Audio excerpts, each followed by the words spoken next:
Good morning, everyone. It's a dreary day outside, but I just got a few parts for this beast back here. So I wanted to get them installed, hopefully before the rain comes. We're going to see what happens. What we got here is a 1998 Toyota Tacoma. It's got the 2.7 liter inline 4 engine in it. And the problems that we're having is with the emissions recirculation control. The check engine light has been on for quite some time, and I've been kind of revisiting the problem every few months, hoping to solve the problem, and it just won't go away. So real quickly, let's go over what I have done, and then I'll go back through and go over what we're going to do today. Let's get started. So real quickly, perusing over the internet, what a lot of people suggested, being the cheapest and easiest thing to fix, is this problem right inside here. Now, let's take off the hose real quick. So this little guy, that's the PCV valve, and it's a very inexpensive little piece, and it just comes right out. You got to grab it with some pliers probably, but it's just a rubber fitting. You pull it straight out, and you can get a replacement for it. When you pull it out, it should have a bearing inside that when you shake the whole valve, which is all like that big, you should be able to hear that bearing rattling around. When I pulled this out, I could not hear that bearing rattling at all, unless I really shake it super hard. And so we replaced that. It was a really easy job, but it did not solve the problem. So the next thing I addressed was the hose that connects to it. Now, this hose that goes from the PCV valve into the air intake manifold, what this does is the gases that expand inside the engine go through the PCV valve, through this hose, and into here, and is fed right back through the cylinders to be burned off. So I looked at this hose, and it turned out, if I could just, there we go. This whole hose was just super grody inside. And so I got a brush. What I got was a chamber, not a chamber brush, but a bore brush, and a T-handle. Looks a little bit like this one. And I just started reaming it through the hose. And I also got some seafoam, which is probably not good for the rubber, but seafoam through there, and really cleaned it all out. And then, just to be sure that I got the seafoam out, because again, I'm pretty sure that's probably not good for the rubber, I used compressed air to blow everything out of the hose, and then put it right back in, just like so. And wouldn't you know it, it still did not work. So, perusing over the internet, a lot of people are suggesting that this little guy could very possibly be the problem. Let me see if I can get this hose out of the way so you can see it. There we go. As you can see, it's just like a little diaphragm type of thing, and it clips in here like so. It's got several hoses going in and out. There's actually one more hose coming out the bottom down there somewhere. You can't really see it, but I'll show you in a bit. So this could be the problem. Also, this little guy could also be the problem, and they're both mid-priced, I guess. So I wanted to address those a little bit later, and if everything else failed, to solve the problem. And wouldn't you know it, everything else failed to solve the problem. So here we are. I think I paid $140 for the new one, and here it is. So real quickly, before the rain shows up, let's go ahead and get that swapped out and see if we can make these error codes go away. Okay, so let's get to it. There's the old one. That's going to have to come out. And here's the new one. Very shiny. Ooh, okay. So Just real quick, make sure that these are the correct part. Got 2 hoses on this side. Yep, okay. Got 1 hose on that side. Yep. They are labeled R, P, and Q. I don't know what those mean, but I'm pretty sure if I just match them up, then they will be the right thing. Makes sense to me. Now, as I said, there's another hose on the bottom. We're going to have to find that one down there somewhere. And it looks like it's just these little clips here. One side here and one side there. And the whole thing will slide right out.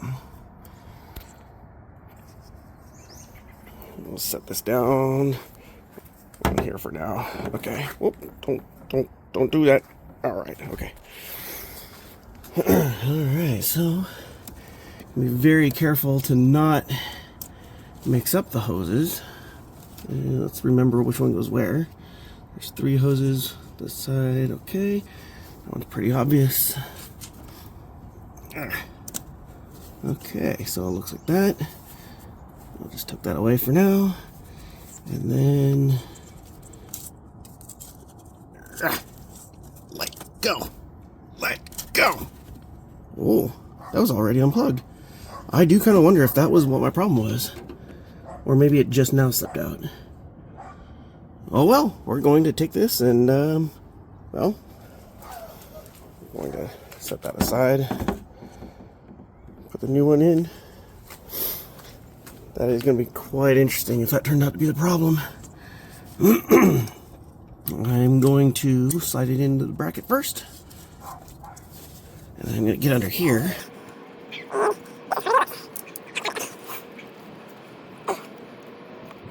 Okay, so that's there. Alright. And then just reverse order. 1, 2, whoops. And then this guy here. Okay, we'll put this back too. Alright, that's about as easy as that gets. So now, I'll make sure these are nice and seated. So that's that. And again, here's the old one. And just inspect it real quick. I don't see any obvious damage. There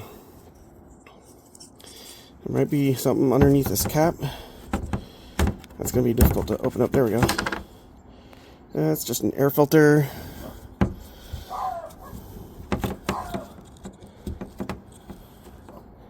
And nothing obvious inside there either. But this inside here is like a diaphragm. And that could be ruptured or something that we can't see. I don't even see any way to get inside it. So, in any case, we'll roll with this.